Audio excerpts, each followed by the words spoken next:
it's the next level. Where are you? Oh, relax. I'm taking the elevator. I'm sorry, what was that? Oh, I'm sorry, I wasn't talking to you.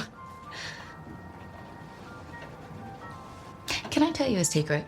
Please don't do this. I was talking to an Avenger. He's in my ear. Maybe you should stop talking. Yeah, I'm his partner. I'll just take this back. Oh, I can help you to the door, no problem. Oh, that's all right. I got it from you.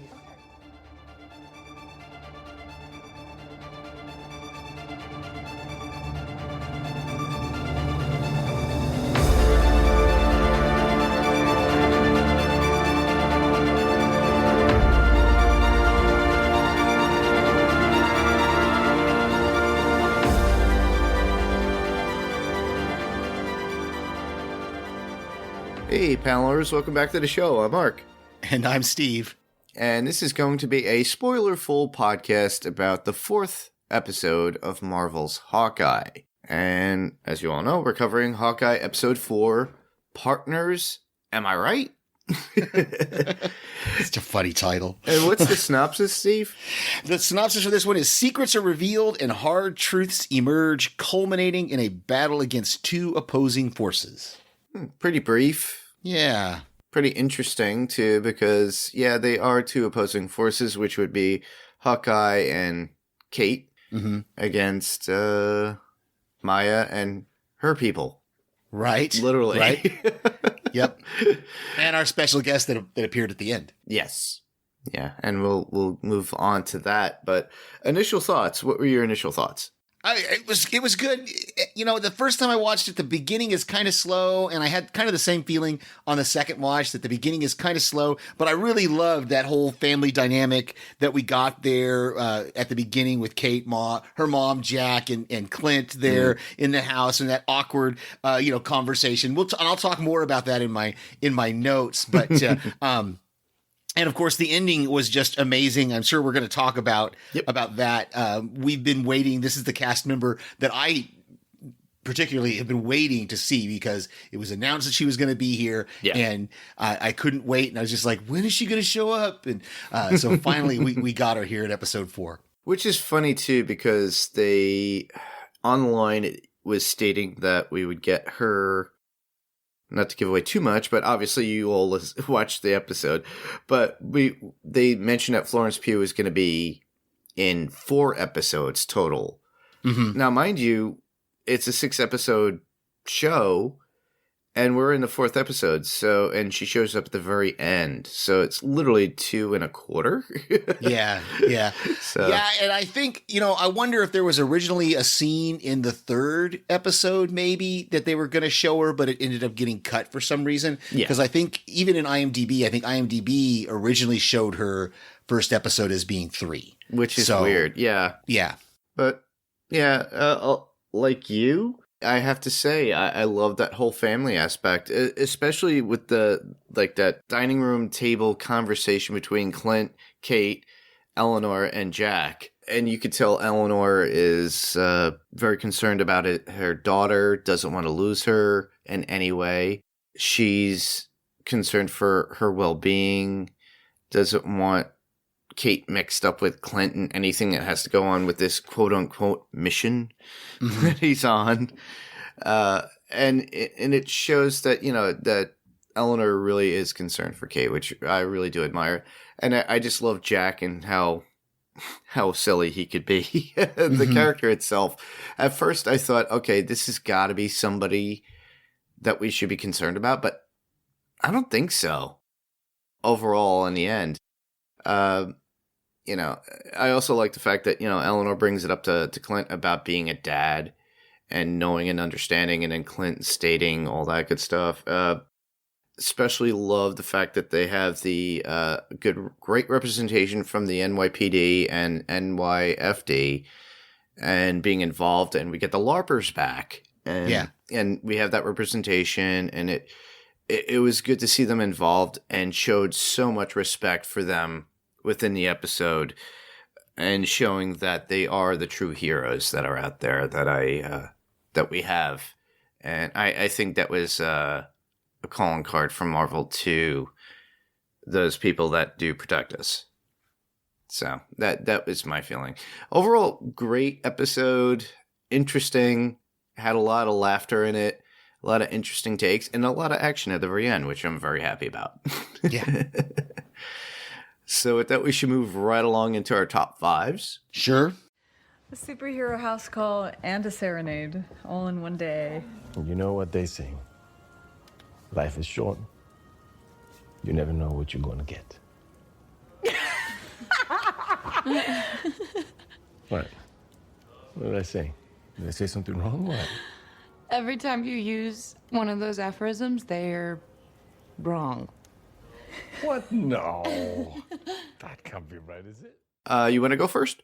Sure. It's just going back to that opening scene there in the Bishop home. And I couldn't tell if it's the same apartment from episode 1 or if it's a different apartment, but it's definitely another high rise. It's an expensive place. Yes. Obviously, I mean, it has its own private elevator, or at least an elevator that comes right to their room. I don't know if it's necessarily private. Maybe there's other, there might be other apartments that use the same elevator. You just unlock your door. I don't know. It doesn't matter. But in that whole awkward conversation, you kind of mentioned a little bit there at the desk or the dining room table where they're asking where Eleanor is asking Kate questions, and Clint is like, "No, we're not friends. No, we're not partners." And you can just see how Kate is just gushing about this, even though she claims to be chill about it. But yeah, it was interesting to me. I thought that Jack did not recognize Clint until Eleanor said, "Why is there an Avenger in my living room?" Yeah, and exactly. As soon as she says that, Jack is like, "Oh, you're the Archer," and I'm just like, and again, going back to that whole branding thing from Kate, and then we get that after he leaves, and it took my second viewing to realize that I guess he did get the sword back. He does take it, and we see him in the elevator with it. Yep. But that whole conversation that he has with Eleanor, where she very pointedly is telling him that she understands the risks in this kind of mission, this kind of life, and she doesn't want Kate in it, but he basically says, "Well, I'll keep her safe." And then we have that phone call where she calls somebody and says that she needs to talk to them urgently. And I'm starting to lean, I think it was TV Podcast Industries, I heard them voice the possibility that Kate's dad may be this big crime boss that we've been alluding to, because we never actually saw him die. We heard we saw the funeral. Yeah. And the mom never actually said he was dead. When Kate asked, it kind of cut to black and brought us to the Hawkeye logo. So, interesting. So it's a possibility that Kate's father could be alive, and he could be the guy who's behind all this. Interesting. All right, that's interesting events. But I've heard the same thing over and over again from people talking online or through YouTube and things of that nature. But I try not to let that sway me. But it could be too obvious for the fact that, like you stated, we have not seen him. We didn't see him die. Mm-hmm. So he basically disappeared, and it's just been Kate and Eleanor all this time. But did they ever mention, that's the one thing I never went back to, is did they ever mention that her father died?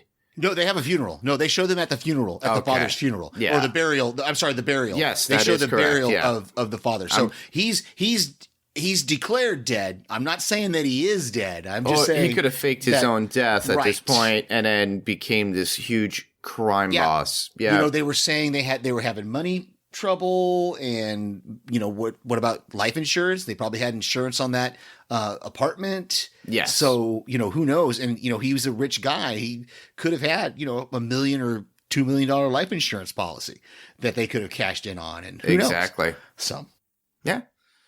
Well, like you,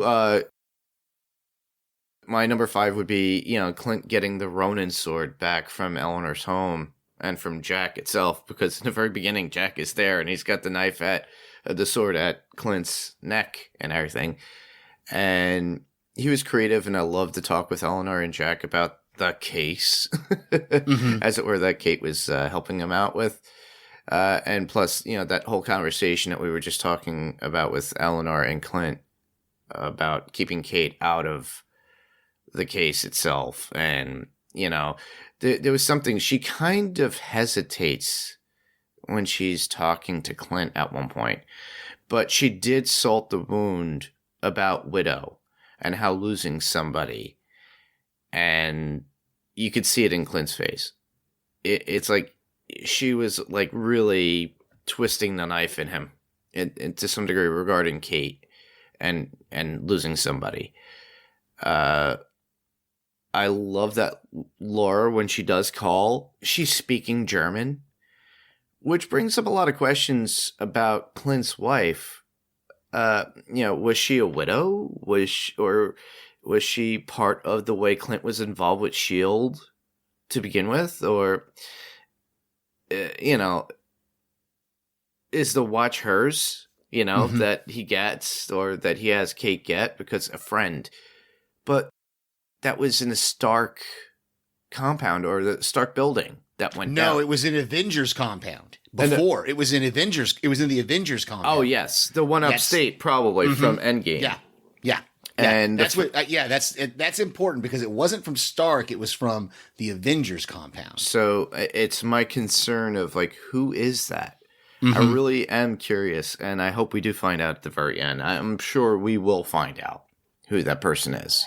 Yeah, I had in my notes the whole thing about the watch because, we finally get the watch back. We get something about it. And that whole, like you mentioned, the fact that it ties to someone's identity, and he reveals that watch would give away someone's identity who people don't know about already. And I'm racking my brain because from what we can tell, most of the Avengers are pretty well known, who they are. Tony, it's obviously not Tony Stark's because everybody knows who Tony Stark was, knows that he was Iron Man. It's not Clint's. Clint, no. So I'm kind of hoping it's a hero that we haven't seen yet, and they're kind of establishing that hero's presence. So it's going to be interesting to see, especially with the whole joke about Ant-Man not having been actually at the Battle of New York, but he was in the musical.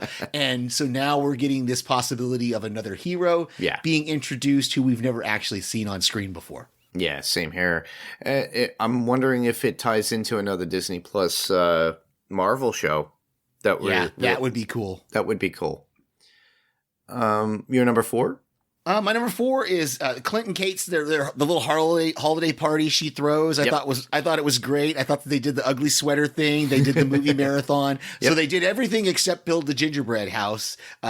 So you got to do those things with Kate. And I love that we kind of have been hinting at this and talking about it. But Clint, we really see him. He kind of starts to embrace this mentoring role of Kate, where he teaches her about throwing the quarter, and they're then bonding. And then he talks to her about Natasha, and I thought that scene is just so great. And Haley Steinfeld and Jeremy Renner play that scene. You can see the anguish on his voice, in his voice and on his face when he's talking about Nat. You can see her concern for him. I loved it. And I love also that we finally she figures out that he's Ronin, she figures out that, you lost your entire family in the blip. And that's right when Ronin appeared, was just after the blip. So that's how you coped with the loss of your family. And you could just see her realizing, it's a compassion for the things he had to do. The things that he did as Ronin. Yeah, exactly. He is owning up to it, actually, which is really cool. My number 4 is the same exact thing as yours. So the only thing I'll add on to it is the whole the quarter flip thing. And he mentions he couldn't really do it too much with dimes and nickels. So he has to use a quarter, and then she didn't believe him, and then he does it. And she goes, "You got to teach me." And then he teaches her. I really enjoyed that. The fact that, what was the second take that she does it, and then it almost hits the pizza dog. Yeah. Lucky, as it were. So it's like, oh, she didn't knock out the dog, at least. Yeah. But it was pretty cool. And I do enjoy that. And they both were wearing ugly Christmas sweaters. Yeah.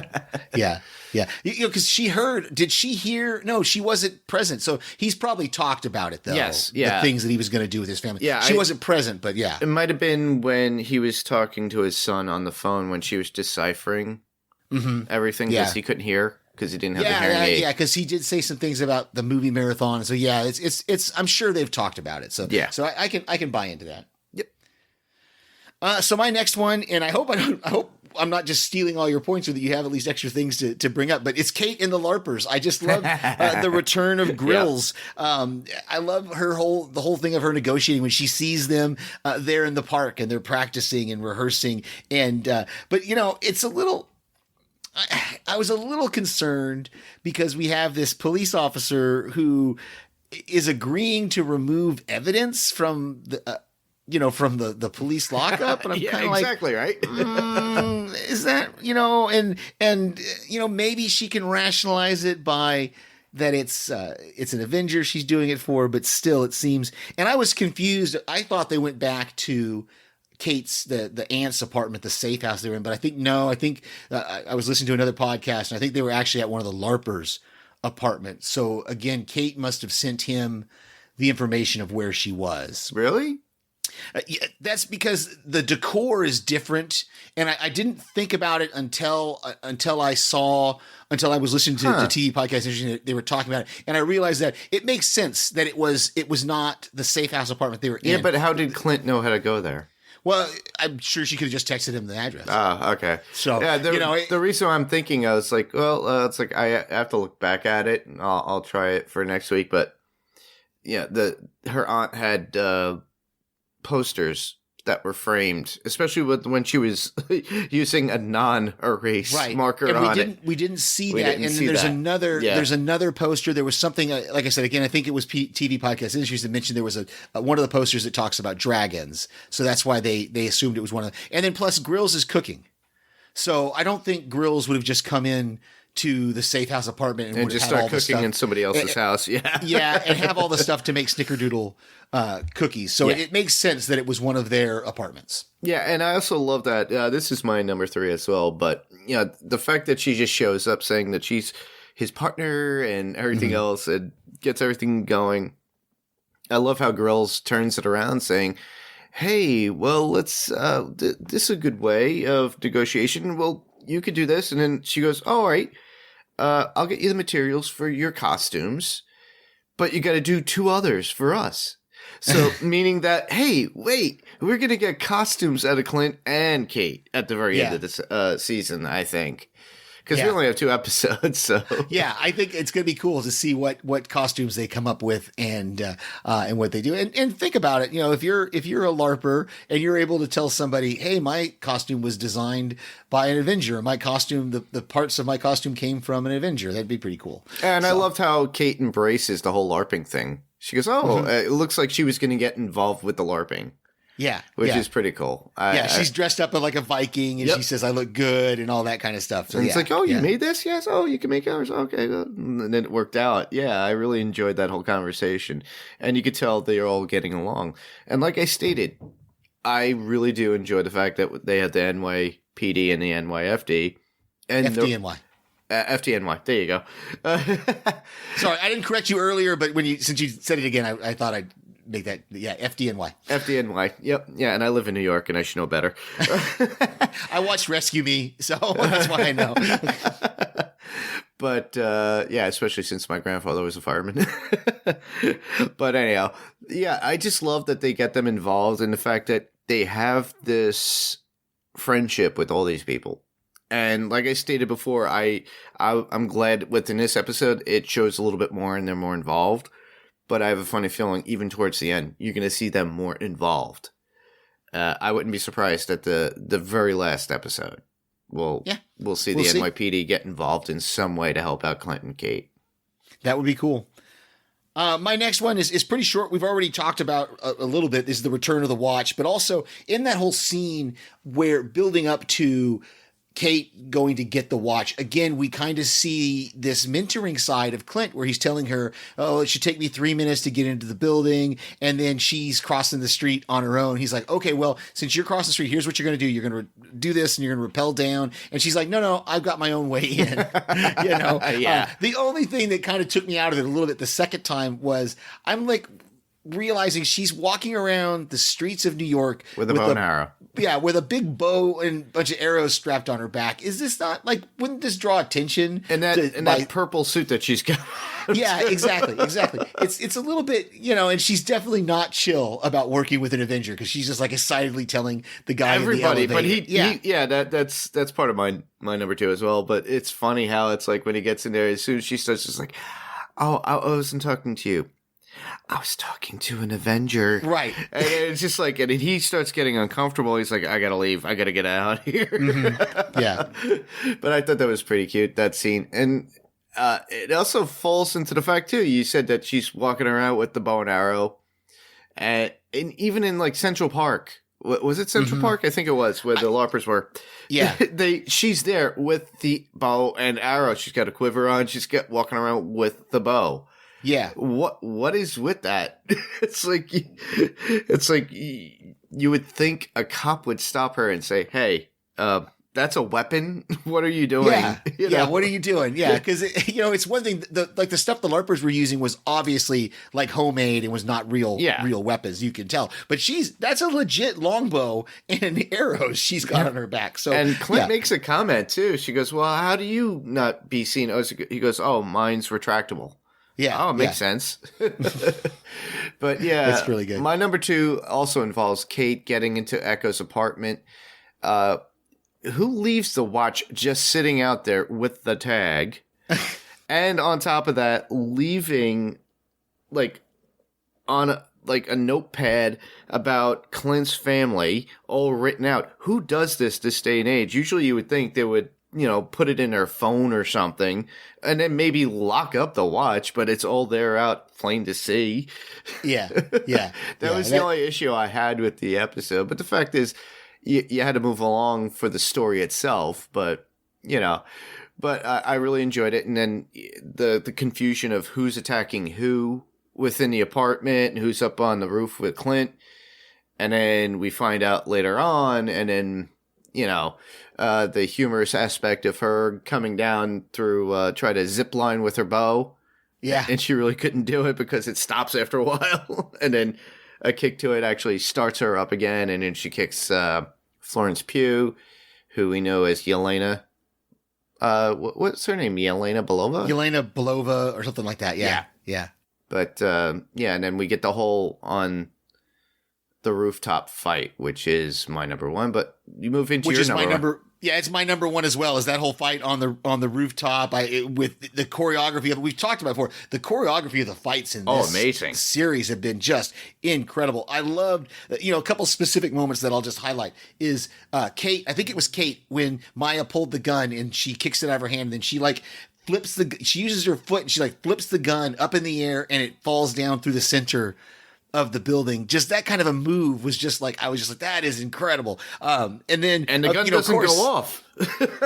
you would think normally guns don't go off. You got to pull the trigger for a gun to go off, despite what, I'm not going to get political. Okay. What some people say. You got to pull the trigger. Be specific. You're a gun user. You got to, most modern guns, you got to pull the trigger. And that particular one, I think if I saw it, it was very quick, but it looked like a Walther PPK, like an old James Bond kind of gun, which is still, that's a double action gun that you got to pull the trigger. But if a 38 was to fall, it most likely would fire. No, because that's the thing. Modern firearms, something's got to strike the primer hammer of the bullet, right? The bullet, but if nothing pulls the hammer back, and especially if it's a striker fired gun, which that is probably a striker fired gun, something has to hit the striker to push the striker into the primer, and it just doesn't. Modern weaponry it doesn't work like that. I carry. Okay, I'll get into guns a little bit. Just a little bit. Mansplain guns. I carry a Colt 1911. I carry a Colt Defender 1911. I carry every day 45 caliber. I carry it with a bullet in the chamber, safety on, and the hammer back. I carry that ready to go because if I'm not going to pull it unless I intend to use it. Yes. Okay. And that's what it's for. That gun is not going to go off unless I put the safety off and squeeze the trigger. That gun is not going to go off. I have walked around. In fact, I have accidentally took the safety off and walked around with the gun with the safety off, hammer cocked, and had it not go off. Oh, okay. That's what I'm saying is modern firearms. Okay, yes, there. If you used to watch the old original Magnum PI with Tom Selleck, the 45 that he carried was a pre-1970s or a pre-1976 Colt 45 that, yes, those had some issues to where you could drop it and it could conceivably make the hammer go forward if it's been cocked. So yes, older firearms, there are some issues with you can drop it and it might go off, but modern firearms today, you got to squeeze the trigger. They don't just go off on their own. I think it just dissolved everybody's fantasy when they watch a movie and you see a gun fall and it fires. Yeah, it just doesn't work that way. There's too many. Yeah, there's just too many things. There's too many, especially with striker fired guns. There's too many things that have to happen mechanically for that gun to fire. Yeah. That you can't just drop it and make it go off. So, sure. Sorry, I went off on.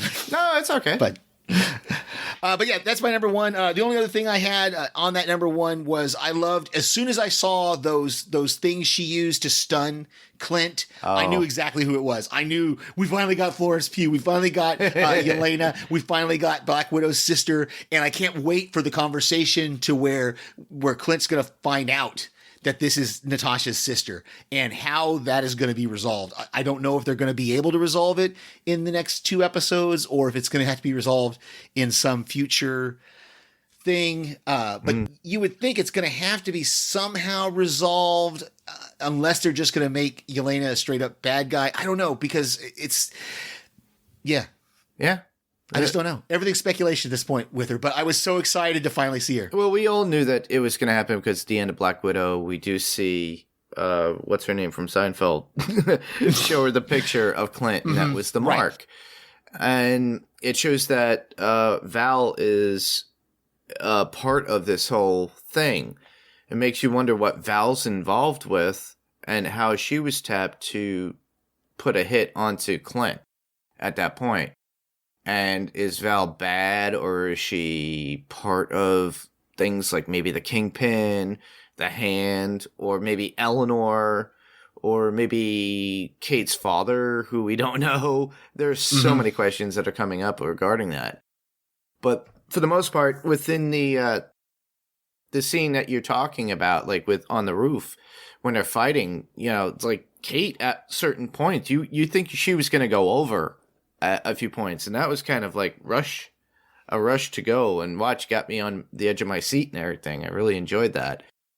And then, of course, that typical Black Widow dive backwards, and then she's got the cord hanging on just like Natasha did. And I really enjoyed that part of it. Anything else on your number one there? Pretty much that's it. Okay. I've only got a couple of little notes that we haven't really talked about. I thought Clint using the frozen food and those frozen slushy drinks as kind of ice packs was just hilarious. And then his whole talk with Kazi in the car, trying to convince Kazi to not get Maya to go after the Ronin was really really good. Exactly, especially when he goes, "Oh, you're looking for the box cutter? It's gone." Oh, you looking for this? Yeah. And then he tosses the gun after he goes, "Oh, you're going to give me my gun back?" And he just tosses it with his left hand, which didn't really look like a good throw to me, honestly. Jack's misuse of aphorisms and how Kate points it out to him, too. I thought it was pretty funny. Actually, it had me laughing with a bunch that he was talking about. Boomerang arrows. That talk was funny, if you remember that. And Clint states, then they come back. You have to dodge, Yeah, that was a great conversation. Kate's arrow hit to Maya was not a kill shot. And it shows that Kate's not ready to do killing. She's not an assassin. But it did make an impact on Maya the way she looked at Kate afterwards.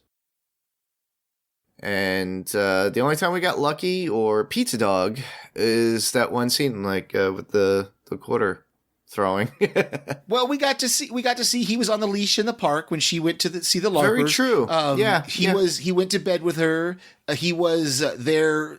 He was right next to her. There was a couple of shots that I happened to notice today because they were really cool shots where they gave us overhead shots of seeing her laying there, and Lucky was kind of at her head or at her feet or right there with her. You could tell this dog is definitely bonded to Kate, and I'm loving it. Yeah. Yeah, same here. And I don't think that's the last we'll see of this dog either. Oh, of course not. No. Of course not. The only quote I've got is I loved the whole between Jack and Clint where he says, by the way, thank you for saving the world. And Clint says, no problem. You know, it was just so out of the blue that Jack is just like, thank you for saving the world. So yeah. I just laughed the fact that, you know, the coffee cup that Clint's been drinking out of keeps saying Thanos was right.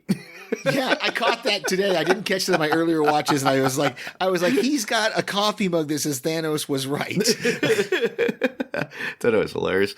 The only quote that I have is is when Jack goes, "You're the archer." He can't get his name right. Can't even get aphorisms right. It's pretty funny. I think the characters there meant to be a joke, but with his fencing style and how he was able to take on Kate, it shows that he knows things. So I think this character is going to be somebody that we're going to find out towards the end as well, but he's not going to be the evil one. I don't think, because in the very beginning, we get that feels with Armand and how Armand died. Mm-hmm. And this Armand, what was it, the third? How he died. And then you think right away it's Jack, but I don't think so. I think Eleanor had something to do with it, and those are my thoughts on that. Yeah, we'll see. We'll see. I'm not sure. It's definitely he's definitely become more of a just doesn't seem as bad of a bad guy, even though he is the head or the CEO, whatever, of Sloan Corporations. They did figure out that he is he's some kind of leader in this organization. But I think you're right. I think he's going to end up being, you know, something else, just a foil or just a, you know, front. Yep. All right. Well, there was no feedback. I didn't see any feedback on Instagram. Nope. Either on Twitter, Instagram, or Facebook. So send it anyway, everybody. If you feel the need, just send it our way. You know how to get there. Comic news, well, obviously, countdown to Spider-Man No Way Home. And can't wait for that to come out. I'm not going to go into any of my thoughts on it, but I'm still looking forward to it. I'm excited. Yep. Podcast recommendations? The only one I have this week is the Nevers podcast from Culture Inject Productions. They're almost done with their Firefly rewatch. This is they're somewhere out of the UK, I think. I don't know exactly where, but I have occasionally been sending them voicemails and they'll play them on there. They're very big Joss Whedon fans, and they haven't tried to cancel him or anything. They've talked a little bit about the publicity stuff, but really they like to focus on the shows and that. So I really love it. So again, the Nevers podcast from Culture Inject Productions. Awesome. Well, for me, it would be Tillum, Steve, Dave, and you could find them on the Smodcast network, and that's Kevin Smith's network for podcasts, and everything Smodco related. So those who love Clerks and all of Kevin Smith's work will love it, because you have two of the comic book men, Walt Flanagan and Brian Johnson, on there, as well as Brian Quinn from Impractical Jokers. So it's just the typical them hanging around, having a good time, and talking. So I suggest that. BQ is actually from Staten Island, like myself. So as Mark already mentioned, you can submit your you can give us your feedback in many, many ways. Obviously, you're listening to us on your podcast player of choice. If that podcast player of choice has the ability to give us reviews, we would love to get a 5-star review from you. You can check out our website, which is panelstopixelspodcast.com. We are on Facebook, facebook.com/panelstopixels. We have an email address, which is at panels2pixels. I'm sorry, that's the Twitter. Twitter is at panels2pixels with the number 2 in the middle. Our email address is panelstopixels1@gmail.com. Panels2pixels1, the TO spelled out in the middle, the number 1@gmail.com. And then we are also on Instagram at Panels2Pixels Podcast, and we are on YouTube as Panels2Pixels Podcast as well. You can interact with us in any of those methods. We would love to hear from you and love to get a follow or just get a mention. Exactly. So next week we'll be continuing our coverage of Hawkeye. So we're going to be doing the penultimate episode, the number 5 episode. So keep a listen out for that one when it comes out. If you have any thoughts on that, you do send it the way Steve had just mentioned, how to get to us with feedback. We also recommend that you check out all the other podcasts that can be found on the Next Level Radio Online Podcast Network. So just go to the website and check all those out. Wilhelm is doing great. And Pat Johnston is actually doing very good with his podcast as well. So check those out on the Next Level Radio Online Podcast Network. So where else can listeners hear us, Steve? Well, I send voicemails to various podcasts that I listen to, and they play those. I can occasionally be heard as a guest on other podcasts. So I will always tell you when I am going to be on another podcast, so you can give a listen to those. Yep. And, well, I can be heard on Adrenaline Cinema Podcast, and that can be found on the Pirate Core Entertainment Network. And there we cover action films, adventure films, and suspense and thriller films. So I've already gave a list of what's coming out, but obviously They Live will be coming out next. It should be up by the end of this weekend when this comes out. And then after that would be The Fifth Element, and then I will be recording with our friend Megan, and we'll be covering Indiana Jones and the Temple of Doom. So check that out, and just go to our Facebook page, Adrenaline Cinema Podcast. So it's facebook.com/Adrenaline Cinema Podcast. And you could just leave comments there if you'd like. If not, you could always just check out the PirateCoreEntertainment.com website, and you could find other ways of interacting with us there. What's the email address for Adrenaline Cinema Podcast? That's AdrenalineCinemaPodcast@gmail.com.